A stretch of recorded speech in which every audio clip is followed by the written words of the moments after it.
Hi everybody, it's Brian and I'm here to talk to you about some of the upgrades that I've done to my Flasher PE 450 size helicopter. In particular, I want to talk to you about the speed controller that I've got on this.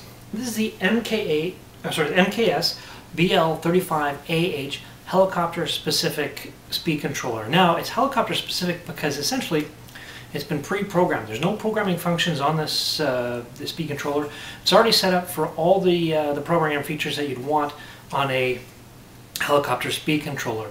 The first of these, and one of the most important I find, is the soft start. That means that the power is not going to come on instantaneously. It's going to slowly spool up, and so the tail is not going to kick out when you're starting up. I like to use this feature because when I start up my helicopter, I just put the throttle hold on to put myself in zero throttle, into idle up, neutralize the pitch, and then turn the throttle hold off.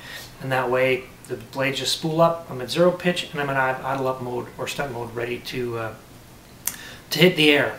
So that's the first feature. This is a 35 amp speed controller, and that's 35 amps continuous, which is plenty for this size of a helicopter.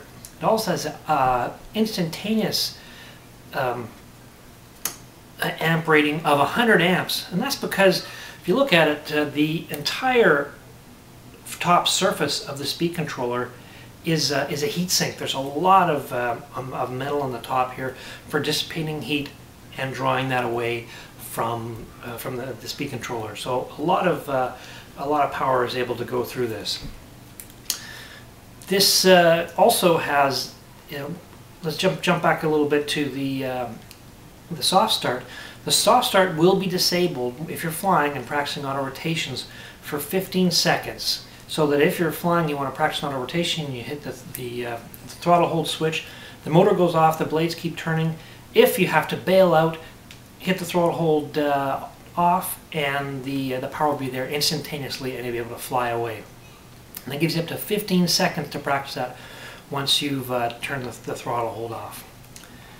The other thing is it comes built in with a 3 amp BEC, battery eliminator circuit, so you don't have to have a separate battery.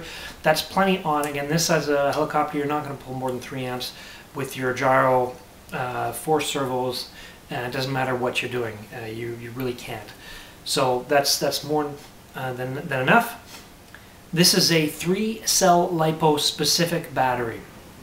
A specific, 3-cell LiPo specific speed controller, which means that you can't use anything more or less. 3-cell LiPos only, and so don't go up to your 4-cell to run this helicopter. I mounted this on the side.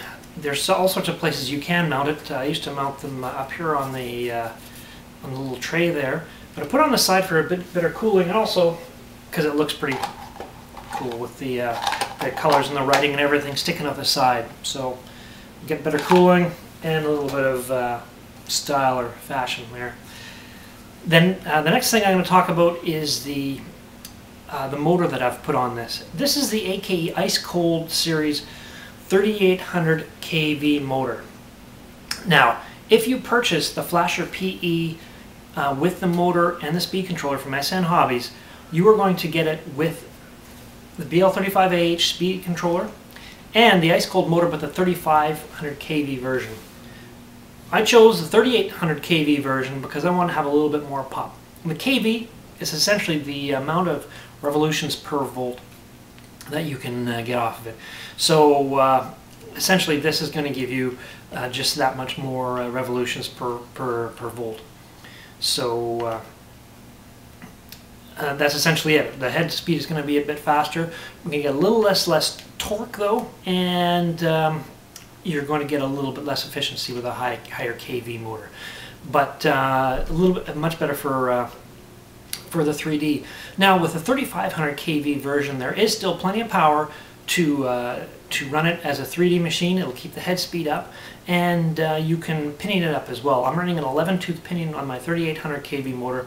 I could go higher, but with the 11-tooth it seems to work just fine. With the 3500 you can put an 11 for the slower head speed, or bring it up to a 13-tooth to get your head speed up. Now I'm just going to do a couple close-up shots here to show you how I've connected the speed controller. As you can see, I've just taped the double-sided foam tape the speed controller to the side, the same way I've attached the gyro on the side. The colored wires connect to the motor wires. I've got the wires coming straight out from the front of the motor, and just make sure that you've got any of the wires tied down so that they're not going to get caught in any gears. Another thing that you might want to think about is don't have a whole lot of wire flopping around, because any flopping around of anything is going to actually detract from the efficiency of the gyro, because the gyro is not going to be able to compensate. So as you can see, this is a nice upgrade to what this originally had come with, the Flasher PE. And if you purchase it as the speed controller and the motor included kit, you're getting a 3D ready helicopter. The Flasher PE and the speed controller and the motors that I talked about today are all available at SN Hobbies at snhobbies.com. Thanks for watching.